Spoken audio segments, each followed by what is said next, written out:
এটা আমি ঐতিহাসিক ঘটনা ঐতিহাসিকভাৱে এই কথাবোৰ আমি পাওঁ ইয়াৰ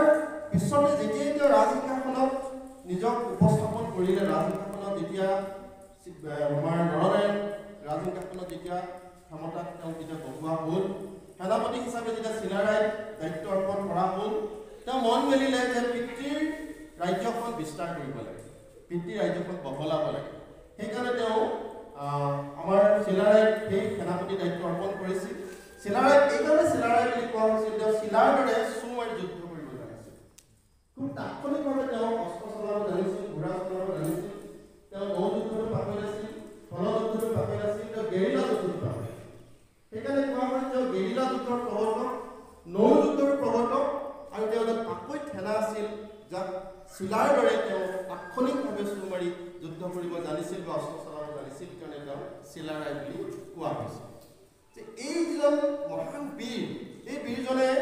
তেওঁ নিজৰ বীৰত্বৰ পৰিচয় দিবলৈ সক্ষম হৈছিল এইজন কেৱল বীৰ নাছিল চিলাৰায় কেৱল এজন বীৰ আছিল সমান্তৰালকে তেওঁ সাহিত্য সংস্কৃতি তেওঁ যুদ্ধ সকলোতে সমানে পাৰ্গত আছিল তেওঁ সংগীতত পাৰ্গত আছিল সংগীতত তেওঁ বিশাৰদ আছিল যুদ্ধৰ ক্ষেত্ৰতো তেওঁ বিশাৰদ আছিল তেওঁ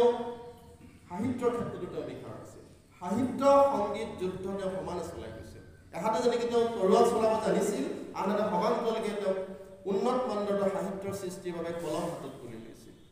একেদৰে তেওঁ কিন্তু সংগীতৰ সাধনাও কৰিছিল কিন্তু সংগীতৰ ২৪টা ৰাগ তাল তেওঁৰ নামত তেওঁ বিশেষভাৱে পাৰ্গত আছিল ২৪টা ৰাগ তালৰ ঠিক সেইদৰে তেওঁ সংস্কৃতত এখন হাৰমতী টিকা বুলি কয় সেইখন সংস্কৃতৰ আটাইতকৈ উৎকৃষ্ট গ্ৰন্থ যিখন গ্ৰন্থ ১২ শতিকাত জয়দেৱৰ এখন কাব্যগ্ৰন্থৰ তেওঁ সেইখিনি নান্দনিক সৃষ্টিৰে তেওঁ অনুবাদ কৰিছিল সংস্কৃত ভাষাত তেওঁ লিখিছিল সেই যিটো হাৰমতী টিকা সেইখন এখন উৎকৃষ্ট মানৰ সাহিত্য বুলি পৰৱৰ্তী সময়ত সমালোচিত হৈছে সমালোচকসকলে স্বীকাৰ কৰি ল'বলৈ বাধ্য হৈছে গতিকে তেওঁ সাহিত্যৰ ক্ষেত্ৰতো নিজৰ পাৰদৰ্শিতা প্ৰকাশ কৰিবলৈ তুলি ধৰিবলৈ সক্ষম হৈছিল ঠিক সেইদৰে তেওঁ সংগীতৰ ক্ষেত্ৰত সাহিত্যৰ ক্ষেত্ৰত আৰু যুদ্ধৰ ক্ষেত্ৰত এই বহুমুখী প্ৰতিভাৰ মহান চিন্তানায়কজনে সেনানায়কজনে দিবলৈ সক্ষম হৈছিল তেওঁ এটা দিশত তেওঁ প্ৰতিভা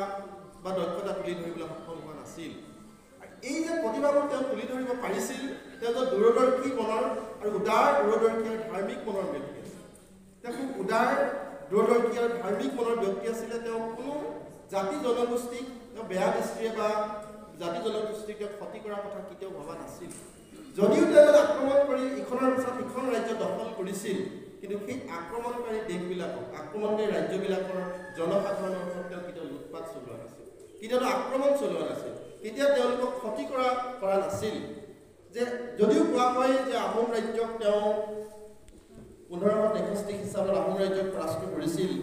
সেইটো সত্য কিন্তু তাৰ আগতে কেইবাবাৰো কোচ ৰজা আহোম ৰাজ্যৰ হাতত পৰাস্ত হৈছিল কেইবাবাৰো পৰাস্ত হৈছিল পৰাস্ত হোৱাৰ পিছত তেওঁলোকে সন্ধিৰ হাত আগবঢ়াইছিল আহোম ৰজাৰ ওচৰত কেইবাবাৰো কোচ ৰজাই সন্ধিৰ হাত আগবঢ়াইছিল কিন্তু সন্ধিৰ হাত আগবঢ়োৱাৰ পাছতো আহোম ৰজাই সেইটো স্বীকাৰ কৰি লোৱা নাছিল নোলোৱাত তেওঁলোকে কেইবা বছৰ ধৰি এটা যুদ্ধ কৌশল প্ৰস্তুতিৰে শেষত তেওঁলোকে ১৫৬৩ খ্ৰীষ্টাব্দত আহোম ৰাষ্ট্ৰ আক্ৰমণ কৰিছিল আৰু আক্ৰমণ কৰি গড়গাঁও তেওঁলোকে দুবছৰ কাৰণে দখল কৰিছিল দুবছৰ কাৰণে গড়গাঁও দখল কৰিছিল আৰু তাৰপিছত তেওঁলোকে জয়ন্তীয়া ৰজা কছাৰী ৰজা এইফালে আমাৰ ত্ৰিপুৰা নাগা এই প্ৰায়বোৰে তেওঁলোকে নিজৰ শাসনৰ অধীনলৈ দিছিল অৰ্থাৎ ১৫৬২ পৰা ১৫৬৫ খ্ৰীষ্টাব্দৰ সময়খিনিত এক চিলাৰায় অদ্বিতীয় বীৰ আছিল অসামান্য বীৰ আছিল তেওঁ কোনো পৰাস্ত কৰিব পৰা নাছিল এই সময়খিনিত কোনোৱে তেওঁ পৰাস্ত কৰিবলৈ সক্ষম হোৱা নাছিল ৬২ খ্ৰীষ্টাব্দৰ পৰা প্ৰায় ৬৬ খ্ৰীষ্টাব্দলৈকে তেওঁ উত্তৰ পূবত তেওঁ অদ্বিতীয় একক অনন্য বীৰ হিচাপে নিজক তুলি ধৰিবলৈ সক্ষম হৈছিল তেওঁ নাম শুনিয়ে তেওঁ বীৰত্বৰ কাহিনী শুনিয়ে বহু ৰজাই বশ্যতা স্বীকাৰ কৰিছে যুদ্ধ বিনা যুদ্ধে তেওঁ ৰাজ্যখন দি দিছিল গতিকে এনেকুৱা এজন অসামান্য বীৰ হৈ উঠিব পাৰিছিল তেওঁ নিজৰ দক্ষতা আৰু প্ৰতিভাৰ বাবে সক্ষম হৈছিল কিন্তু আটাইতকৈ আচৰিত ধৰণৰ কথাটো হ'ল এই যে তেওঁ ৰাজ্যবোৰ দখল কৰিছিল এখন ৰাজ্য বা এখন সাম্ৰাজ্য প্ৰতিষ্ঠা কৰিবলৈ সক্ষম হৈছিল এজন সেনাপতিয়ে যদিও নৰনাৰায়ণ ৰজা আছিল তেওঁ কিন্তু মূল সংঘাতস্বৰূপ আছিল চিলাৰায় অবিহনে নৰনাৰায়ণৰে কেতিয়াও এখন সাম্ৰাজ্য প্ৰতিষ্ঠা কৰা সপোন পূৰণ কৰিব নোৱাৰিলে কেতিয়াও নোৱাৰিলে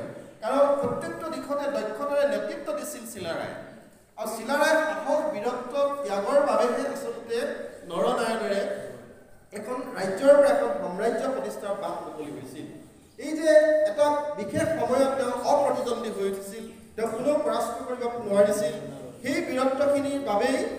কোচ সাম্ৰাজ্য এখন ৰাজ্য বা এখন সাম্ৰাজ্যত পৰিণত হৈছিল। কিন্তু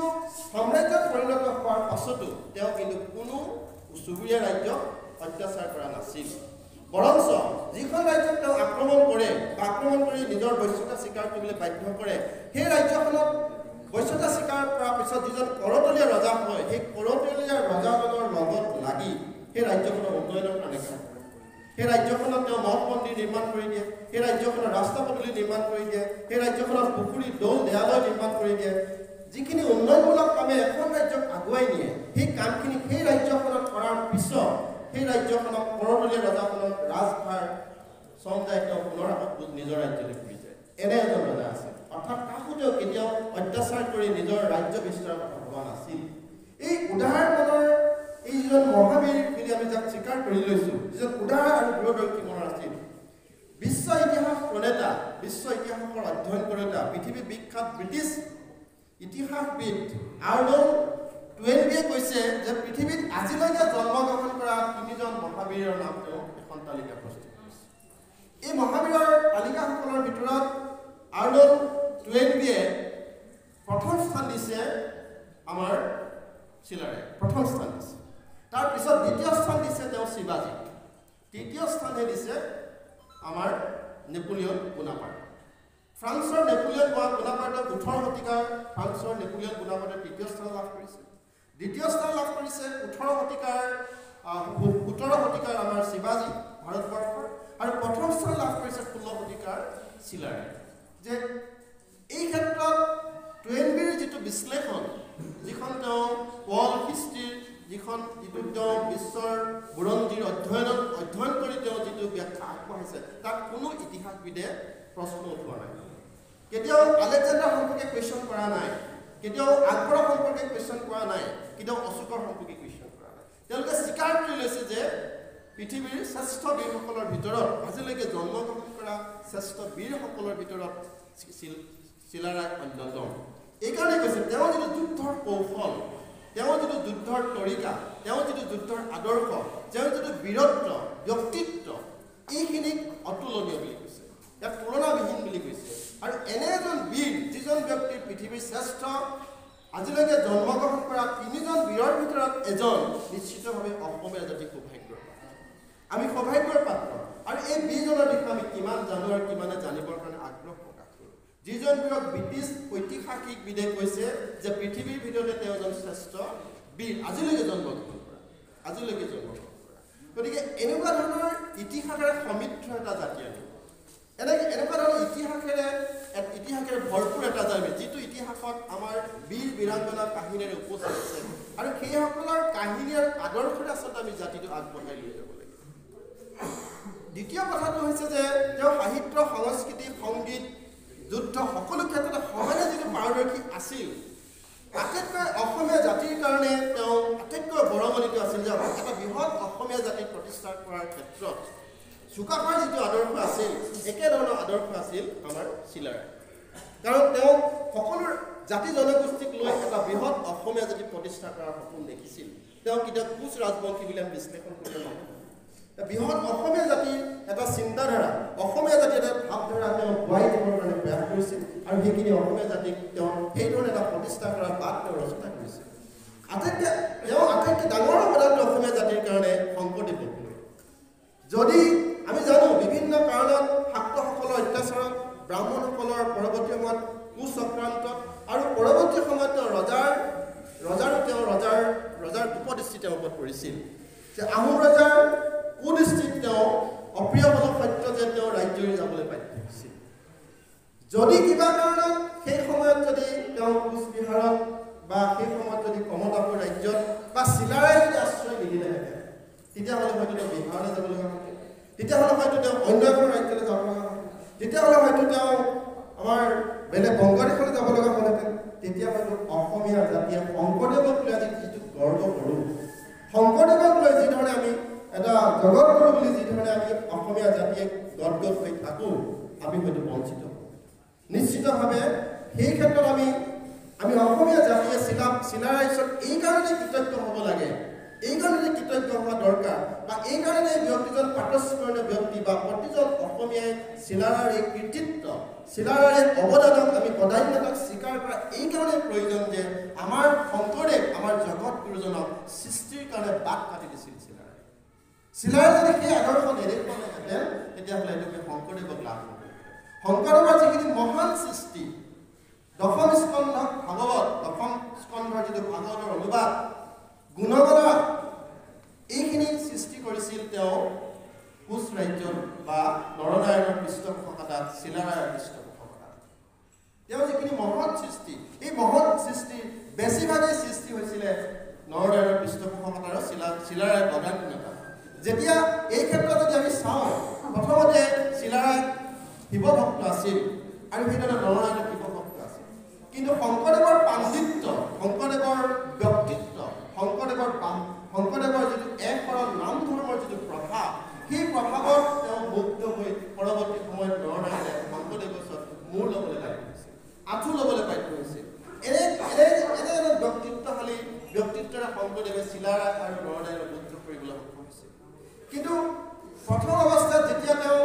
শংকৰদেৱে কোচবিহাৰত গৈ নৰনাৰায়ণৰ ৰাজ্যত গৈ নিজৰ থিতাপি ল'লে, থিতাপি লোৱাৰ পাছত ব্ৰাহ্মণসকলে তেওঁৰ বিৰুদ্ধে কিছু ষড়যন্ত্ৰত লিপ্ত হৈছিল আৰু ৰজাক শংকৰদেৱৰ বিৰুদ্ধে কিছু কথা লগাইছিল। লগোৱাত ৰজাই তেওঁ সৈন্য সামন্ত দি শংকৰদেৱক ধৰি অনাৰ পৰিকল্পনা কৰিছিল আৰু শংকৰদেৱক হত্যাৰ পৰিকল্পনা কৰিছিল। কিন্তু সেই কথা যেতিয়া চিলাৰাই গম পালে যে ৰজাৰ উপদৃষ্টি পৰিছে শংকৰদেৱৰ ওপৰত, আৰু শংকৰদেৱক তেওঁ কি কৰিছিল, নিজৰ কেইজনমান বিশ্বস্ত সেনাক লগাই ৰজাৰ সেনাৰ হাত পোৱাৰ আগতেই, ৰজাৰ সেনাই গৈ শংকৰদেৱক আটক কৰাৰ আগতেই চিলাৰাই বুদ্ধি কৰি নিজৰ কেইজনমান পাৰদৰ্শী সেনা লগাই তেওঁ নিজৰ বাসভৱনলৈ লৈ আহিছিল। অৰ্থাৎ ৰাজকীয় পৃষ্ঠপোষকতালৈ তেওঁ লৈ আহিছিল, নিজৰ লগত তেওঁ ৰাখিছিল, অৰ্থাৎ নিজৰ কোঠাত তেওঁ ৰাখিছিল। ৰজাৰ ৰাজবাউলীত শংকৰদেৱক তেওঁ লুকুৱাই ৰাখিছিল চিলাৰাই। ইমানখিনি ত্যাগ কৰিছিল, যাৰ কাৰণে তেওঁ ৰজাৰ বিৰুদ্ধে অস্ত্ৰ তুলি নিজৰ ভাতৃৰ বিৰুদ্ধে, অৰ্থাৎ চিলাৰাই নৰনাৰায়ণৰ বিৰুদ্ধে অস্ত্ৰ তুলি ল'বলৈ পায় শংকৰদেৱক সুৰক্ষা দিবৰ কাৰণে। গতিকে জাতীয় জীৱন আমি কিমান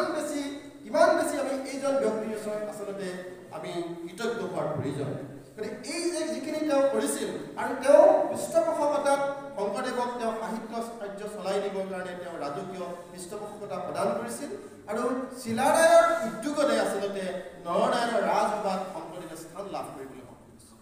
আৰু নৰনাৰায়ণৰ অনুৰোধত আমি জানো যে তেওঁ গুৰুকাত হাতী বৰুৱাৰ যিটো কাহিনী, যে তেওঁ গুণমালাখন সৃষ্টি কৰিছিল নৰনাৰায়ণৰ পৃষ্ঠপোষকতা, নৰনাৰায়ণৰ অনুৰোধ। গতিকে এই যিখিনি আমি অৱদান, যিখনক লৈ আজি গৰ্ব কৰোঁ গুণমালাখনক লৈ, সেইখন কাৰ অনুৰোধত সৃষ্টি হৈছিল? নৰনাৰায়ণৰ অনুৰোধত সৃষ্টি হৈছিল, নৰনাৰায়ণৰ ৰাজসভাত সৃষ্টি হৈছিল। এই কথাবোৰ আমি প্ৰত্যেকজন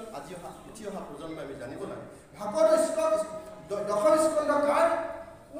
কাৰ পৃষ্ঠপোষকতাত সৃষ্টি কৰিছিল, এই কথাবোৰ আমি জানিব লাগিব। এই কথাবোৰ জনাৰ প্ৰয়োজন। ৰাম বিজয় নাটকখন তেওঁলোকে আমাৰ হেৰিয়ৰ চিলাৰায়ৰ অনুৰোধত তেওঁলোকে ৰচনা কৰিছিল। গতিকে এই কথাবোৰ আমি জানিব লাগিব, আমি নতুন প্ৰজন্মই জনা দৰকাৰ। এইকাৰণে আমি জনাৰ দৰকাৰ যে ইমান এক উদাৰ আৰু দৃষ্টিভংগীৰ এজন মহান বীৰৰ দেশৰ নাগৰিক আমি। গতিকে তেওঁলোকৰ যিখিনি মহানুভৱতা, তেওঁলোকৰ যিখিনি দৰ্শন সৃষ্টি, সেই সৃষ্টিখিনি অসমীয়া জাতি আজি সমৃদ্ধশালী হৈ আছে। আৰু এই সমৃদ্ধিৰ বাটত আমি প্ৰত্যেকেই আচলতে এইসকল বীৰ বীৰাংগনাৰ আদৰ্শৰে অনুপ্ৰাণিত হৈ আমাৰ জাতীয় জীৱন সমৃদ্ধিশালী কৰাৰ আমি আচলতে বাট বিচাৰি ল'ব লাগে। গতিকে অসমীয়া জাতি এইকাৰণে সৌভাগ্যশালী, বা আমি নতুন প্ৰজন্মই বীৰ বীৰাংগনাসকলক এইকাৰণেই চিনি পাব লাগে, বা এইকাৰণে তেওঁলোক আমাৰ মাজত সদায় প্ৰাসংগিক যে তেওঁলোকৰ যিখিনি দক্ষতা, যিখিনি চিন্তা, যিখিনি চেতনা, সেই চিন্তা চেতনাই তেওঁলোকে জাতীয় জীৱনক উদ্বুদ্ধ কৰি তুলিছে। তাৰ পৰৱৰ্তী সময়ত তেওঁ ইখনৰ পিছত সিখন ৰাজ্য আক্ৰমণ কৰিছিল। দুৰ্ভাগ্যজনকভাৱে তেওঁ গৌড় ৰাজ্য আক্ৰমণ কৰিছিল। গৌড় ৰাজ্য আক্ৰমণ কৰিছিল 1568 খ্ৰীষ্টাব্দত। 1568 খ্ৰীষ্টাব্দত যেতিয়া তেওঁ গৌড় ৰাজ্য আক্ৰমণ কৰিবলৈ গৈছিল, দুৰ্ভাগ্যজনকভাৱে গৌড় ৰজাৰ সেনাপতিৰ হাতত তেওঁ বন্দী হ'ব লগা হৈছিল। তেতিয়া গৌড় ৰজাৰ সেনাপতি আছিল কালাপাহাৰ। আমি জানো যে কালাপাহাৰ পূৰ্বতে কিন্তু হিন্দু আছিল। হিন্দু হৈ তেওঁ হিন্দু ধৰ্মৰ কিছু দিশত তেওঁ মোহভংগ হৈ তেওঁ মুছলমান ধৰ্ম গ্ৰহণ কৰিছিল। আৰু এই গৌড় ৰাজ্যৰ কালাপাহাৰৰ নেতৃত্বত যেতিয়া তেওঁ পৰাস্ত হৈছিল আৰু তেওঁ বন্দী হৈছিল, তেওঁ হত্যা কৰাৰ পৰিৱৰ্তে গৌড় ৰজাই তেওঁক বন্দী কৰিছিল, আৰু বন্দী কৰি তেওঁ বন্দীশালত ৰাখিছিল। আৰু সেই সুযোগ লৈ কালাপাহাৰে আমাৰ তেজপুৰ পৰ্যন্ত আক্ৰমণ কৰিছিল আমাৰ যিমানবিলাক মঠ মন্দিৰ আছে সব ভাঙি চুৰমাৰ কৰি পেলাইছিল ইভেন কামাখ্যা মন্দিৰ ভাঙি পেলাইছিল হাজো হয়গ্ৰীৱ মাধৱ মন্দিৰকো তেওঁলোকে বিভিন্ন ধৰণে ধ্বংস কৰি থৈ গৈছিল কিন্তু সেই সময়ত এটা কাহিনী আছে ইতিহাসৰ কাহিনী আছে যে কামাখ্যা মন্দিৰ যেতিয়া কালাপাহাৰে ধ্বংস কৰিলে ধ্বংস কৰাৰ লগে লগে সপোনত চিলাৰায় সপোনত দেখালে যে কামাখ্যা মন্দিৰ আহি কামাখ্যাই সপোনত আহি আমাৰ চিলাৰায়ক ঘূৰা দিলে যে উদ্ধাৰ কৰিব লাগে মন্দিৰখন পুনৰ নিৰ্মাণ কৰিব লাগে মন্দিৰখন পুনৰ গঢ়ি তুলিব লাগে আৰু তেওঁ কি ক'লে যে ৰজাৰ ৰাজমাতাক সাপে দংশন কৰিব আৰু সেই সাপে দংশন কৰা ৰাজমাতাক পৃথিৱীত কোনো বেজ বেজালে বচাব নোৱাৰে কোনো বেজ বেজালে বচাব নোৱাৰে চিলাৰায়ক এটা মন্ত্ৰ দিব সেই মন্ত্ৰটো পাঠ কৰিলে ৰজাৰ ৰাজমাতা জি উঠিব আৰু সেইমতে ৰজাৰ ৰাজমাতাক সাপে দংশন কৰিলে সাপে দংশন কৰাৰ পিছত পৃথিৱীৰ সকলো বেজ বেজালি কোঁৱৰ ৰজাই মাতি আনিলে কিন্তু কোনেও ৰাজমাতাক বচাব নোৱাৰিলে সেই খবৰটো জেলৰ পৰা অৰ্থাৎ তেওঁ যেতিয়া পোতাশালত আছিল পোতাশালৰ পৰা চিলাৰায় ৰজালৈ পঠালে যে মই কিন্তু ৰাজমাতাক জীয়াব পাৰিম মোৰ হাতত এটা মন্ত্ৰ আছে আৰু সেইমতে যেতিয়া তেওঁ প্ৰথমতে যেতিয়া ৰাজমাতাক জীয়াই তুলিলে তাৰ পুৰস্কাৰ হিচাপে